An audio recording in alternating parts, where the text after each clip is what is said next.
जी। आज मैं राज्यसभा सांसद राघव चड्ढा जी से कुछ सवाल पूछना चाहती हूँ। राघव जी, आप बीजेपी से इतना डरते क्यों? आप बीजेपी से सवाल उठाने से डरते क्यों हैं? आप मोदी जी से सवाल उठाने से डरते क्यों हैं? आज हमारा देश एक बहुत बड़े संकट से गुजर रहा है। आज हमारे देश के लोकतंत्र पर खतरा, आज हमारे देश के संविधान पर खतरा, आज हमारी आंखों के सामने इलेक्शन कमीशन का मिसयूज करके पश्चिम बंगाल का इलेक्शन चुराया जा रहा है, लेकिन आप उस पर सवाल नहीं उठा रहे। आप उस पर बोलने से डर रहे हैं। हम सबने देखा किस तरह से दिल्ली में गलत तरीके से वोट काटे गए, बीजेपी के कार्यकर्ताओं ने गलत तरीके से वोट बनाए और बीजेपी इलेक्शन चुरा के ले गई। और आज वेस्ट बंगाल में यही हो रहा है। आज इलेक्शन कमीशन का मिसयूज हो रहा है। लेकिन जब तृणमूल कांग्रेस और पूरी ऑपोजिशन इलेक्शन कमीशन के खिलाफ इंपीचमेंट मोशन लेकर आती है, तो आप उस पर साइन करने से मना कर देते हैं।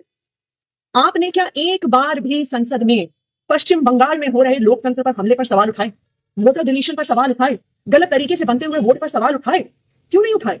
क्या बीजेपी से डर रहे हैं? क्या मोदी जी से डर रहे हैं? आज देश के सामने, देश के आम आदमी के सामने सबसे बड़ा संकट एलपीजी गैस सिलेंडर का है।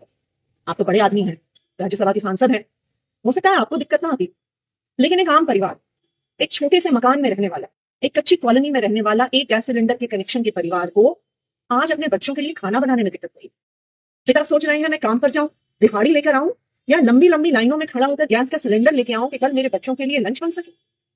जब आम आदमी पार्टी ने पंजाब में दिल्ली विधानसभा में सिलेंडर का सवाल उठाया, जब आम आदमी पार्टी के सांसदों ने एलपीजी सिलेंडर का मुद्दा उठाया और आपको जब एलपीजी के मुद्दे पर बोलने के लिए कहा गया, तो आप चुप रह गए। आप मोदी जी से डर गए क्या?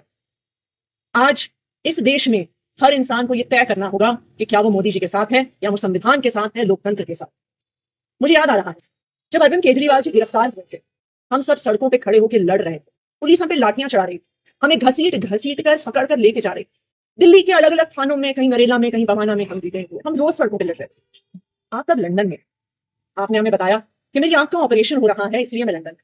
हमसे मीडिया ने बहुत सवाल पूछे, बार बार हमने मीडिया को कहा कि नहीं नहीं, राघव चड्ढा जी डरे नहीं है, उनकी आंख में प्रॉब्लम है, वो अपना ऑपरेशन करवाने। लेकिन आज राघव जी, मेरे मन में भी ये सवाल आ रहा कि जब अरविंद केजरीवाल जी गिरफ्तार हुए, तब भी आप बीजेपी से डर गए, तब भी आप मोदी जी से डर गए, क्या आप डर के लंदन भाग गए? देखिए, हो सकता है कि आप मोदी जी से डरते, हो सकता है आप जेल जाने से डरते हैं, लेकिन हम अरविंद केजरीवाल के सिपाही हैं।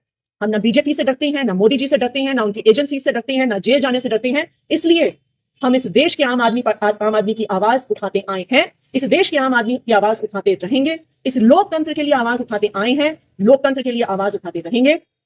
राघव जी, मोदी जी से डरने से, बीजेपी से डरने से संविधान नहीं बचेगा, लोकतंत्र नहीं बचेगा। आज आपको यह तय करना है कि क्या आप संविधान के साथ हैं या मोदी जी के साथ।